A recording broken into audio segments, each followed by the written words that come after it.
You know what's wild? There are people who can go a full day without hearing from someone they love and not immediately assume the relationship is ending. I am not one of those people, and if you're watching this, there's a good chance you aren't either. So let's talk about why some of us panic when texts go unanswered, why silence feels louder than words, and why we can be surrounded by people and still feel like we're one moment away from being left behind. Because, spoiler alert, this isn't about being needy. It's not about insecurity, and it's definitely not about loving too much. It's deeper than that. Here's the thing. You don't actually fear being alone. You fear being forgotten. You fear that one day someone will wake up and realize they don't need you anymore, that they'll stop choosing you, that the effort you put in will quietly stop being reciprocated, and you'll be the last one to notice. So you overthink everything. A delayed response isn't just a delay, it's a signal. A tone shift isn't just a mood, it's a warning. Distance isn't neutral, it's danger. Your brain doesn't ask, are they busy? It asks, what did I do wrong? Psychologists call this fear of abandonment, and it's not rare. It often forms early, long before adult relationships ever enter the picture.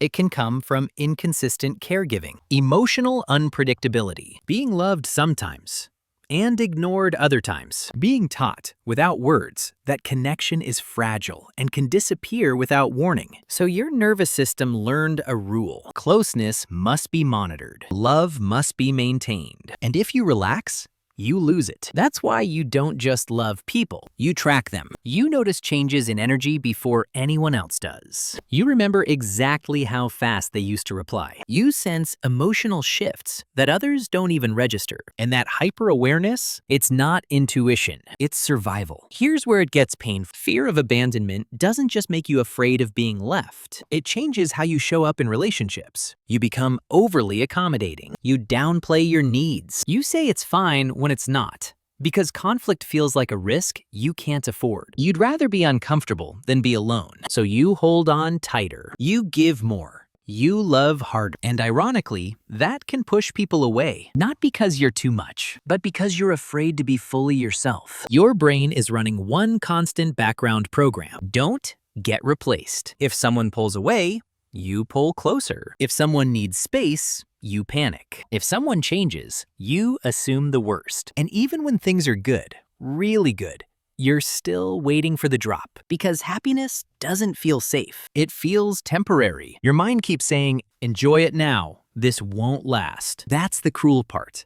Fear of abandonment doesn't protect love. It poisons peace. You can be loved deeply and still feel alone. You can be chosen repeatedly and still feel disposable. And no amount of reassurance ever feels like enough because the fear isn't logical. It's emotional memory. Your body remembers what your mind can't explain. Here's another layer people don't talk about. Fear of abandonment often disguises itself as independence. You tell yourself you don't need anyone. You keep emotional exits ready. You pull back before others can. Because if you leave first, at least it's on your terms. But make no mistake, that's still fear talking. It's not strength, it's armor. And armor gets heavy, especially when you're constantly scanning for signs of rejection that haven't even happened yet. Let's talk about why this hits some people harder than others. If you've ever been made to feel replaceable, if love in your life came with conditions, if affection had to be earned, if stability was inconsistent, your brain learned that attachment equals risk. So now, as an adult, closeness activates anxiety instead of safety. And the worst part? You often blame yourself. You think you're broken, too sensitive, too attached, too much. But you're not broken. You're someone whose nervous system adapted to uncertainty. Fear of abandonment isn't weakness. It's a learned response to instability. And here's the truth most people never hear. People with fear of abandonment are often deeply loyal, emotionally intelligent, and incredibly attuned to others. You love fully. You notice everything. You care deeply. The issue isn't your capacity for connection. It's that your fear tells you love must always be defended. Real healing doesn't mean becoming cold. It doesn't mean caring less. It means learning that distance doesn't equal disappearance. That silence isn't always rejection. That love doesn't require constant proof to be real. And most importantly, that you don't have to earn your place in someone's life by shrinking yourself. If this hit a little too close to home, if you recognized yourself in this more than you expected, you're not alone. And if you want more content like this, deep, psychological, honest conversations about the patterns that shape us, subscribe to the channel. Because understanding yourself isn't weakness. It's the first step to finally feeling safe in connection.